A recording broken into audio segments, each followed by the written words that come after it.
मेरा नाम तरुण है और मैं अपनी पत्नी और 3 बच्चों के साथ अपने घर में हंसी खुशी रह रहा था। मैं और मेरी पत्नी स्नेहा, हम दोनों एक साथ ही बड़े हुए थे। मैं स्नेहा को बचपन से ही जानता था। वह मेरे ही स्कूल में पढ़ती थी और उसका घर मेरे घर से 5 गली छोड़कर था। जैसे जैसे हम बड़े होते गए, हमारा रिश्ता भी बदलता गया। पहले जान पहचान, फिर दोस्ती और उसके बाद प्यार। हम दोनों के घर वाले भी हमारे रिश्ते से खुश थे, बल्कि हमारे बड़ों ने मिलकर यह तय कर लिया था कि जैसे ही यह बड़े होकर अपने पैरों पर खड़े हो जाएंगे, हम इनकी शादी कर देंगे। जिंदगी में सब कुछ अच्छा चल रहा था, पर समय का चक्र ऐसा घूमा कि कुछ पता ही नहीं चला। पढ़ लिख लेने के बाद मेरी नौकरी भी लग गई और उसके कुछ दिनों के बाद ही घर वालों के कहे अनुसार हमारी शादी भी हो गई। स्नेहा से शादी करने के बाद मेरी ज़िंदगी तो बिल्कुल स्वर्ग बन गई थी। हमारी शादी के 5-6 साल कब निकल गए, हम 3 बच्चों के मम्मी पापा बन गए, पता ही नहीं चला। एक लड़की और 2 लड़कों के आने के बाद स्नेहा और मेरी ज़िंदगी कंप्लीट हो चुकी थी। बच्चों के बड़े होने के साथ साथ मेरी दिन रात की मेहनत भी बढ़ती जा रही थी, क्योंकि मैं भी वही चाहता था जो हर माँ बाप की सोच होती है कि मेरे बच्चों को कभी भी किसी चीज़ की कमी ना आने दूँ, उन्हें कभी भी किसी चीज़ के लिए तरसना ना पड़े, क्योंकि मेरा बचपन कुछ ज़्यादा अच्छा नहीं था। हालांकि मेरे माँ बाप ने भी यह कोशिश की होगी और अब मैं भी अपने बच्चों को हर खुशी देना चाहता था। मेरे दिन रात मेहनत करने से अक्सर स्नेहा भी मुझसे नाराज़ हो जाती, बोलती कि बस दिन रात पैसा कमाने के चक्कर में ही लगे रहते हो, अपने स्वास्थ्य का बिल्कुल भी ध्यान नहीं रखते। लेकिन मैं उसकी बात का बिल्कुल भी बुरा नहीं मानता और मुस्कुरा देता और कहता, मैं यह सब तुम्हारे और हमारे बच्चों के लिए ही तो कर रहा हूँ, ताकि उनका भविष्य अच्छा हो और एक दिन वह किसी ओहदे पर पहुँच जाएं। वो हमारे बुढ़ापे में हमारा सहारा बनेंगे। उस वक्त हम आराम ही आराम करेंगे और यह तीनों हमारी खूब सेवा करेंगे। स्नेहा मेरी बातों पर हंस देती। खैर, बच्चे बड़े होते जा रहे थे तो उनकी ज़रूरतें भी बढ़ती जा रही थी। बच्चे बहुत ही अच्छे स्कूल में पढ़ रहे थे। इसमें मेरी सैलरी का आधा हिस्सा उनकी फ़ीस में ही चला जाता था और बाकी का आधा हिस्सा घर की ज़रूरतों में काम आ जाता। मैं अपने बच्चों को अच्छा खिलाता, अच्छे कपड़े पहनाता था, ताकि उनके दोस्त उनको गरीब होने का ताना मारकर उन्हें कभी भी हीन ना महसूस करा सकें। और यह सब ज़रूरतें पूरी करने के लिए ही मुझे दिन रात मेहनत करनी पड़ती थी।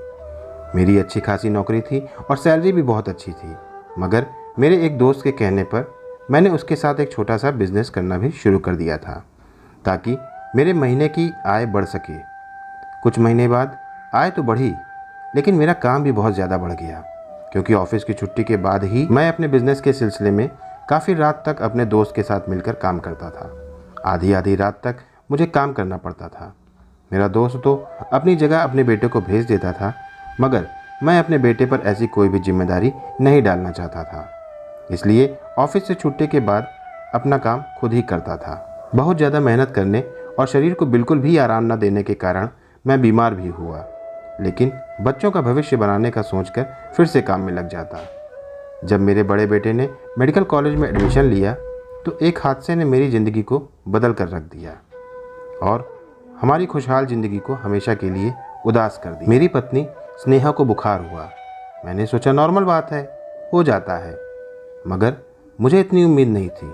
उस बुखार के कारण मेरी स्नेहा मुझे हमेशा के लिए छोड़कर चली गई। मैंने स्नेहा के बिना अपनी ज़िंदगी कभी नहीं सोची थी, मगर भाग्य में शायद यही था। स्नेहा की तबीयत 1 महीने तक खराब थी और उस 1 महीने में मैंने उसे बड़े से बड़े डॉक्टर को दिखाया था, लेकिन मैं कुछ कर न सका और मुझे ज़िंदगी भर के लिए यह जख्म मिल गया जो कभी नहीं भरने वाला था। मुझे तो यकीन ही नहीं होता था कि स्नेहा मुझे छोड़कर जा चुकी है। मैं खुद शॉक में था, लेकिन बच्चों को रोता तड़पता देखकर मुझे अपने आंसू और गम छुपाने पड़े, क्योंकि मेरे सिवा अब बच्चों का कोई नहीं था और अगर मैं ही टूट जाता तो बच्चों का क्या होता। काफ़ी दिन तो हम उसी हादसे में डूबे रहे, मगर अपने बच्चों के लिए मुझे उस गम से उबरना ही पड़ा। और उस समय मुझे एहसास हुआ कि दुनिया को किसी के भी जाने से कोई फ़र्क नहीं पड़ता, यह चलती ही रहती है। स्नेहा के जाने के बाद मेरी जिम्मेदारी और भी बढ़ गई थी। अब कमाने के साथ साथ बच्चों की देखभाल की भी सारी जिम्मेदारी मेरी थी, लेकिन अब स्थिति पूरी तरह बदल चुकी थी। मैं रातों को उठ उठ कर बच्चों के कमरे में जाकर देखता कि वह सो रहे हैं या अभी भी जाग रहे हैं। और इन सारी जिम्मेदारी के चलते मैं उम्र से पहले ही बूढ़ा लगने लगा था। छोटी छोटी बीमारियां भी अक्सर मुझे होने लगी थीं, जिसके चलते मेरे कुछ दोस्तों ने मुझे समझाया कि तुम्हें दूसरी शादी कर लेनी चाहिए, क्योंकि घर में एक औरत का वजूद बहुत मायने रखता है और मर्द पर जिम्मेदारियों का बोझ कम हो जाता है। लेकिन सच तो यह था कि स्नेहा के बाद अब मेरा पूरा ध्यान सिर्फ अपने बच्चों पर ही था। मैं नहीं चाहता था कि उस समय उन्हें किसी भी रिश्ते की बारीकियां समझाई जाएं, इसलिए मैंने उस समय मना कर दिया। लेकिन समय बीतने के साथ साथ मुझे ये एहसास होने लगा कि लोग वास्तव में सही कहते हैं। अगर घर में औरत होगी तो मेरी जिम्मेदारी कम हो जाएगी। इसलिए मैंने सोचा कि मुझे अपने दोस्तों की बात मान लेनी चाहिए, दूसरी शादी कर लेनी चाहिए। पर फिर मैंने अपने बच्चों की राय जानने के लिए उनसे बात करने का फैसला किया। लेकिन जब मैंने अपने बच्चों से दूसरी शादी के बारे में बात की तो उनकी प्रतिक्रिया बहुत कठोर थी। उनके व्यवहार ने मुझे एक कड़ा झटका दिया और उनके शब्दों ने मुझे बहुत आहत किया। उनका कहना था कि अभी तो हमारी मम्मी की चिता की अग्नि भी ठंडी नहीं हुई होगी और आप अभी से उनकी जगह किसी और औरत को लाना चाहते हैं। अपनी मम्मी की जगह हम किसी और औरत का आना बिल्कुल भी सहन नहीं करेंगे, इसलिए आपका यह फैसला अस्वीकार्य है।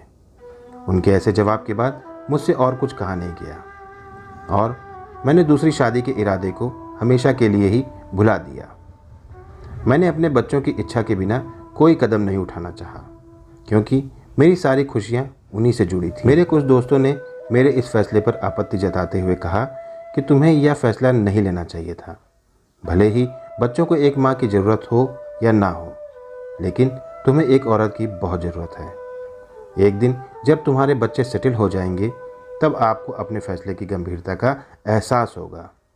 लेकिन उस समय मैं केवल अपने बच्चों के बारे में ही सोच रहा था, इसलिए मैं ऐसी खुदगर्जी नहीं कर सका और दिन रात अपने बच्चों के भविष्य के लिए मेहनत करने में फिर से लग गया। धीरे धीरे समय गुजरता गया, बच्चे बड़े हो गए, दोनों बेटे अपनी पढ़ाई पूरी करके जॉब पर लग गए। तब जाकर मैंने थोड़ी चैन की सांस ली और लगा कि आखिर मेहनत रंग लाई। बेटी ने भी अपनी पढ़ाई पूरी कर ली थी, तो अब उसकी शादी के बारे में सोच रहा था। बच्चों के बहुत रिश्ते आ रहे थे, लेकिन मेरा इरादा यह था कि बच्चों की शादी कहीं जान पहचान में ही करूं, जो पहले से ही मेरे घर के हालात जानते हों। लेकिन बच्चों ने ऐसा करने से भी मना कर दिया और बेटी ने तो सीधा ही बोल दिया कि वह अपनी मर्जी से ही शादी करेगी। मैंने समझाने की बहुत कोशिश की मगर मेरे लड़कों ने भी अपनी बहन का ही साथ दिया और एक बार फिर मुझे अपनी ख्वाहिशों का गला घोटना पड़ा। और कुछ साल बाद मुझे अपनी बेटी की शादी उसकी मर्जी से ही करनी पड़ी। उसके बाद बेटों की बारी आई तो मैं पहले ही जान चुका था कि वह भी अपनी मर्जी से ही शादी करेंगे और फिर ऐसा ही हुआ। उन्होंने भी अपनी मर्जी से ही शादी की। किसी ने भी अपने बाप का कोई मान सम्मान नहीं रखा। जब तक बेटी थी मेरा ख्याल रख लेती थी, मगर मेरी दोनों बहुएं तो सुबह देर तक सोती, जिससे मुझे अपना नाश्ता भी खुद ही बनाना पड़ता और रात में अपने अपने पति के साथ बाहर खाने निकल जाती। अक्सर अपने कपड़े भी मुझे खुद ही धोने पड़ते थे। अब यही मेरी ज़िंदगी रह गई थी। बेटी मिलने आती, कुछ घंटे रुकती और चली जाती। सारे कामकाज भी मैं खुद ही कर रहा था और कभी कभी अकेले में बैठकर सोचता था कि काश उस वक्त दोस्तों की बात मान ली होती तो शायद आज हालात कुछ और ही होते। सारा दिन अकेले कमरे में दीवारों को देखकर दिल उदास हो जाता। बहू अपने कामों में लग जाती और बेटे ऑफिस चले जाते और जैसे ही घर वापस लौटते तो अपनी अपनी पत्नियों के साथ कमरों में चले जाते और फिर सुबह ऑफिस जाने के लिए ही निकलते। मैं हमेशा इंतज़ार करता रहता कि कोई बेटा मुझसे मिलने आए, लेकिन उनके चेहरे देखे हुए भी मुझे कई कई दिन बीत जाते थे। और दूसरी तरफ बेटी जब भी मिलने आती तो अपना दुखड़ा सुनाने लग जाती। कभी भी मुझसे न पूछती कि पापा आपके क्या हालात हैं, आपकी ज़िंदगी कैसी गुजर रही है। अब तो मैं बिल्कुल अकेला ही हो गया। स्नेहा को याद करता रहता। काश वह होती और इस निकम्मी औलाद को बताती कि इनके बाप ने इनका भविष्य बनाने के लिए कितनी मेहनत की है।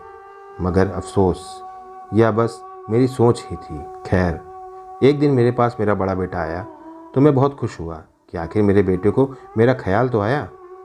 मगर जब उसने मुझसे बात की तो मैं समझ गया कि वह मेरे पास क्यों आया था, क्योंकि अब मेरे दोनों बेटे इस पुराने घर को बेचकर कहीं अच्छी सोसाइटी में घर लेना चाहते थे। घर मेरे नाम था, इसलिए वह मुझे मनाने आया, मगर मैंने उसे साफ मना कर दिया, क्योंकि उस घर में मेरी स्नेहा और मेरी बहुत सारी यादें बसी थीं। मेरी बात सुनकर वो नाराज़ होकर चला गया। उन्होंने हर मुमकिन कोशिश की कि यह घर बिक जाए, और जैसे ही यह बात मेरी बेटी को पता चली तो वह भी अपने पति को लेकर अपना हिस्सा लेने के लिए घर आ गई। मगर मेरी बहुओं ने उसे आड़े हाथों लिया और बोली, तुम अपना हिस्सा पहले ही ले चुकी हो दहेज के रूप में, इसलिए अब घर में तुम्हारा कोई हिस्सा नहीं। देखते ही देखते यह बातें लड़ाइयों में तब्दील हो गई। मेरे बेटे अपनी बहन को उसके पति के सामने ही हाथों में लाठी लेकर उसको पीटने पर उतर आए। रोज़ रोज़ के झगड़े को देखकर मुझसे रहा न जाता। मुझे अब कोई ना कोई फैसला करना ही था। अब मुझे अपने बच्चों की खुदगर्जी और लालच साफ साफ दिखाई दे चुका था। एक रात बैठे बैठे मैंने यह घर एक ओल्ड हाउस के ट्रस्ट फंड के नाम कर दिया और अपना कुछ सामान लेकर उसी ओल्ड हाउस चला गया। मेरे बच्चों ने मुझे इस तरह मेरी कड़ी मेहनत और उनका भविष्य बनाने का फल दिया। मुझे घर में भी सुकून से रहने न दिया, और आज मैं इस ओल्ड हाउस में खुश हूँ और अपनी ज़िंदगी को भूलने की कोशिश कर रहा हूँ, क्योंकि जब भी कुछ याद आता है तो बहुत दुखी हो जाता हूँ। कुछ समय बाद मेरे बेटे भी मुझे लेने आए थे, मगर मैंने उनके साथ जाने से साफ मना कर दिया, क्योंकि मैं जान चुका था कि वह कितने खुदगर्ज हैं। उनको सिर्फ उनकी पत्नियां और धन दौलत से ही प्यार है। मैंने इनकी खुशी के लिए अपनी खुशियों को त्याग कर दिन रात मेहनत की, और उन्होंने मेरे साथ ऐसा किया। लेकिन मुझे उम्मीद है ज़िंदगी के किसी न किसी मोड़ पर उन्हें इस बात का एहसास ज़रूर होगा। बड़ों की बातें कभी झूठी नहीं होती। उन्होंने कहा है, जिसने अपने बड़ों का दिल दुखाया उसके साथ भी एक दिन ज़रूर ऐसा ही होता है। तो दोस्तों, हमेशा अपने बड़ों का सम्मान करो, तभी जाकर आपको भी मान सम्मान मिलेगा। तो आज की इस कहानी को यहीं पर समाप्त करते हैं। इस कहानी के विषय में आपकी जो भी राय हो कमेंट सेक्शन में कमेंट करके ज़रूर बताएं। वीडियो को बिना सोचे ही लाइक कर दें, चैनल को भी सब्सक्राइब कर लें, और साथ ही साथ बेल आइकन को प्रेस करके उसको ऑल पर ज़रूर सेट कर लें, ताकि मेरी आने वाली सभी वीडियोज़ के और सभी नई कहानियों के नोटिफिकेशन सबसे पहले आप तक पहुंच सकें। मिलता हूं फिर किसी नई कहानी के साथ, तब तक के लिए धन्यवाद।